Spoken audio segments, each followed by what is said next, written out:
হাফেজ শব্দের বাংলা অর্থ কি? হেফাজতকারী বা মুখস্থকারী। আলেম শব্দের বাংলা অর্থ কি? জ্ঞানী বা বিদ্বান। মাওলানা শব্দের বাংলা অর্থ কি? ধর্মীয় নেতা বা অভিভাবক। মুফতি শব্দের বাংলা অর্থ কি? ধর্মীয় আইন বিশেষজ্ঞ। শয়তান সবচেয়ে বেশি কাকে ভয় পেতেন? হযরত উমর রাদিয়াল্লাহ। হাদিসে কাকে সর্বশ্রেষ্ঠ মানুষ বলা হয়েছে? যে কোরআন শেখে ও অন্যকে শেখায়। সালাতের পর কি পড়লে গুনাহ মাফ হয়? আস্তাগফিরুল্লাহ। হযরত মুহাম্মদ সাল্লাল্লাহু আলাইহি ওয়াসাল্লামের সাথে সর্বপ্রথম কোন প্রাণী কথা বলেছিল? উট। নফল শব্দের অর্থ কি? ঐচ্ছিক ইবাদত। রাসূল শব্দের অর্থ কি? আল্লাহর প্রেরিত দূত। নবী শব্দের অর্থ কি? ওহীপ্রাপ্ত বার্তাবাহক। হালাল শব্দের অর্থ কি? বৈধ বা অনুমোদিত। হারাম শব্দের অর্থ কি? নিষিদ্ধ কাজ। স্বামীর নাম ধরে ডাকলে অমঙ্গল হবে। ইসলামে কথাটি বিধান কি? ছোট শিরক।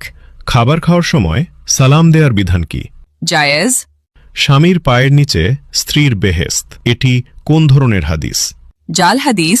ইসলামে বিয়েতে উকিল বাপ রাখার বিধান কি? হারাম। হজরত শব্দের অর্থ কি? মহামান্য, সম্মানিত। মোহাম্মদ শব্দের অর্থ কি? প্রশংসনীয়। কিয়ামত শব্দের অর্থ কি? মহাবিচারের দিন। জন্ম শব্দের অর্থ কি? আগমন। মৃত্যু শব্দের অর্থ কি? সমাধি। জিন কিসের তৈরি? ধোয়াবিহীন আগুন। মানুষ কিসের তৈরি? মাটির। ফেরেশতাগণ কিসের তৈরি? নূর।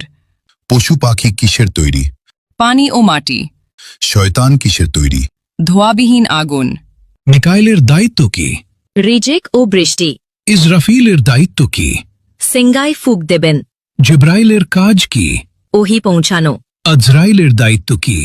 মৃত্যু দেওয়া। কিয়ামতের দিন সিঙ্গায় কয়বার ফুঁক দেওয়া হবে?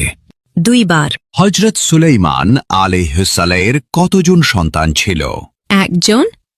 হজরত দাউদ আলাইহিসসালামের কতজন সন্তান ছিল? 19 জন। হজরত মুহাম্মদ সাল্লাল্লাহু আলাইহি সাল্লাম এর কতজন সন্তান ছিল? 7 জন। 3 পুত্র 4 কন্যা। কোন নবী এখনো জীবিত আছেন? হযরত ঈসা আলাইহি ওয়াসাল্লাম। হযরত মুহাম্মদ সাল্লাল্লাহু আলাইহি ওয়াসাল্লামের নিজ হাতে তৈরি মসজিদ কোনটি? মসজিদুল কুবা। কোন নবী সবচেয়ে বেশি দিন জীবিত ছিলেন? হযরত আদম আলাইহি ওয়াসাল্লাম। পবিত্র কুরআনের প্রথম শব্দ কোনটি? ইকরা। কোন নবীর নাম আল্লাহ নিজেই রেখেছেন? হযরত ঈসা আলাইহি ওয়াসাল্লাম। হজরত মুহাম্মদ সাল্লাল্লাহু আলাইহি ওয়াসাল্লামের জন্ম কত খ্রিস্টাব্দে? 570 খ্রিস্টাব্দে।